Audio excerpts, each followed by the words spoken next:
I remember my dad teaching me this recipe when I was in primary school, so I have been making this cake for over 30 years. It is a super easy recipe to make and very tasty. The beauty of this recipe is that you can make it with different flavors. My favorite 3 flavors are apples and cinnamon, dried apricots and walnuts, and orange zest and vanilla.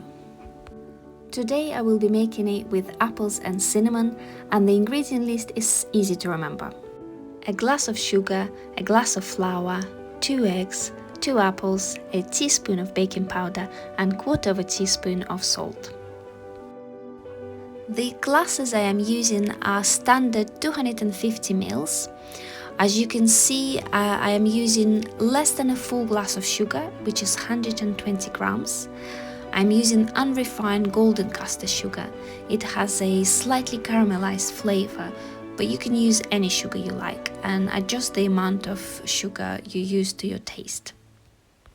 Now for flour, I am using a full glass, which is also 120 grams, but here I chose to do a slightly healthier version. I am using half and half. Half of the glass, 60 grams, is plain wheat flour, and the other half, or the other 60 grams, is organic spelt wholemeal flour. I am using organic free-range eggs, and I like to use cooking apples as they add a nice sour taste to the sweet cake base. So firstly, we need to preheat the oven to 180 degrees Celsius and prepare our cake tin. Here I am using a rectangular loaf tin, which is 24 by 14 centimeters in size.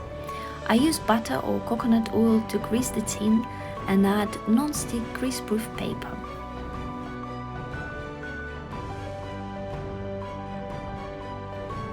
Then we need to peel our apples and core them.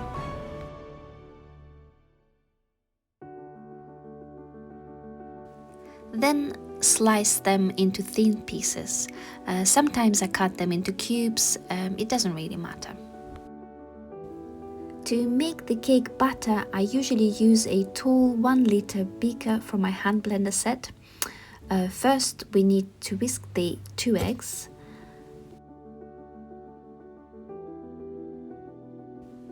Then add all the sugar to the eggs and whisk them together for a good couple of minutes until the mixture looks thick and all the sugar is dissolved.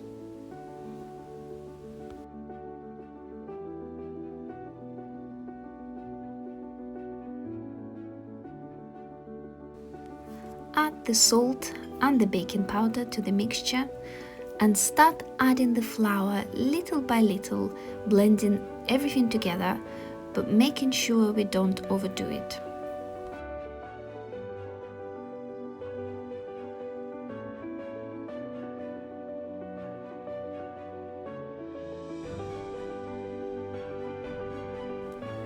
The apples will give this cake quite a lot of moisture, but when I use dried apricots and walnuts, for example, I may add a tablespoon of milk to the cake mixture. Once the mixture is ready, lay half of the apple slices to the bottom of your cake tin before tipping the cake mixture into it. And if you are using the cinnamon, sprinkle it over the apples.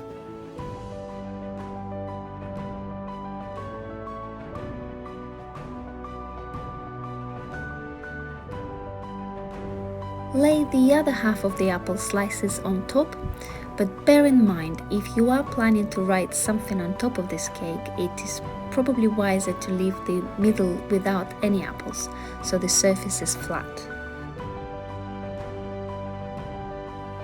And if using the cinnamon, sprinkle a little bit more on top of the cake.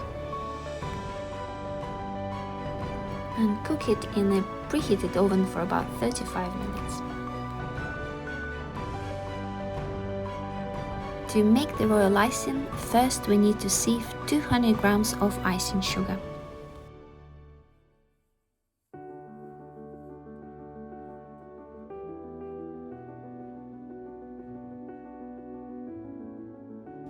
Separate 1 egg white.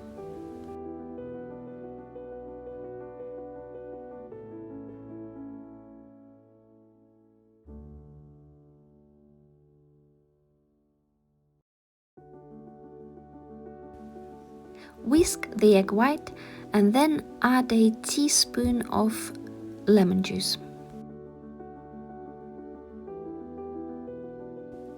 Then little by little add the icing sugar and whisk until you get a nice thick consistency.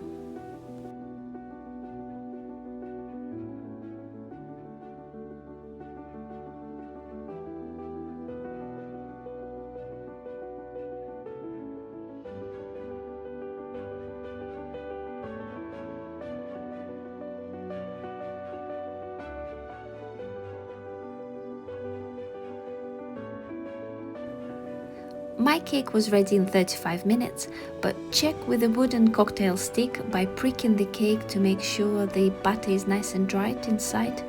Otherwise, return it to the oven for a further 5 to 10 minutes. Once the cake has cooled down a little, take it out of the tin.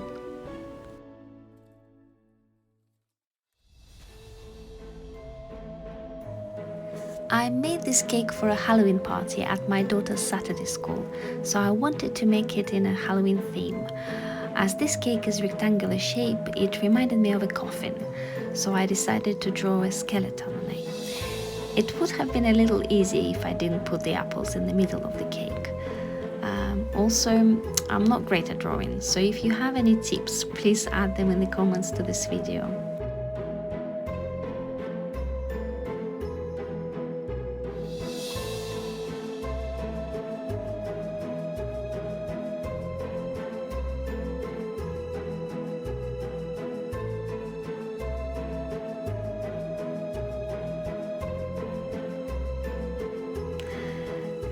And I'd love to see your version of this cake, so please tag me on social media if you do try it out.